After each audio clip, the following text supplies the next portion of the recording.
ડાર્વિનનો આ સિદ્ધાંત જ છે, જો મારી ભૂલ ન થતી હોય તો, અને ડાર્વિનનો ન હોય તો મારી જે સમજ હોય એ પ્રમાણે કે ભાઈ જે ચડિયાતા જીવો છે, એટલે જે ઊંચા જીવો છે એ નીચા જીવોને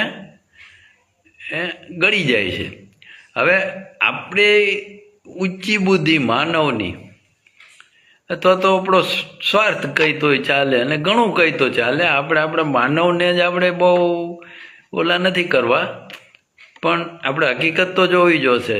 તો આપણે ઘણાને ગળી ગયા છીએ, ઘણા પ્રાણીઓનો આપણા અંતય આયણો છે, ઘણાને પૃથ્વીની બહાર કાઢી મૂક્યા, દરિયામાં વહ્યા ગયા ને ઘણા આકાશમાં જ રહીએ છે.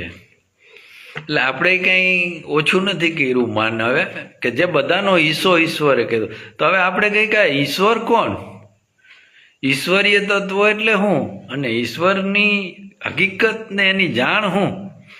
તો પહેલી વાત તો આપણે એ જોઈએ કે આ જે આખું જગત આપ જોવો છો, હું જોઉં છું, કે જે અતિ સૌંદર્યવાળું છે, ગ્રહો ને મોટું નામ ને બ્લેક હોલ ને ઘણું, એ કોઈની રચના તો હોવી જ જોઈએ. રચના વિના શક્ય નથી. પછી ભલે અસ્તિત્વની હોય, ઈશ્વરની હોય કે ભગવાનની હોય કે આપણે માનતા જેને હોય એની હોય, પણ અવળી મોટી જે રચના છે એનો રચયિતા હોય ને હોય જ, શક્ય જ નથી.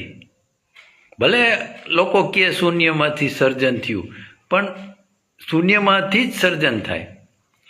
સર્જન ક્યારેય છે ને બીજામાંથી ન થાય. આપણે હમણાં જ જોઈ ગયા કે વિચારણા હોય, જે જાણેલું હોય એમાંથી સર્જન ન થાય, પણ ન જાણતા હોય એમાંથી જે થાય એ એટલે શૂન્ય. ઘણા એમ કહે કે ઈશ્વર તો શૂન્યમાંથી સર્જન છે. હા, શૂન્યમાંથી. શિવ છે એનું એમ જ કહેવાય કે જીવ અને શિવ એ બે ભળી જાય એટલે શૂન્ય, કે નિરાકાર. આપણે જો આ શબ્દ વાપરો છે નિરાકાર, કે જેનો કોઈ આકાર નથી આપણા વેદોમાં ને એમ.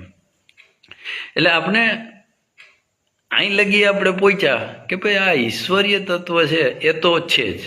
પછી ભલે આપણે એને ગમે એ નામ આપીએ કે ગમે એ ધાર્મિક નામ આપીએ કે જે કંઈ કરીએ, પણ ઈશ્વરીય તત્વ વિના આ જગત બનવું શક્ય નથી. હવે આપણે એને પ્રાપ્ત કરવું હોય તો પાછું ક્યાં જવું પડે? માનવે જો ખરેખર એની સાચી સમજ લેવી હોય ઈશ્વરીય તત્વની, તો એને પાછું ક્યાં જવું પડે?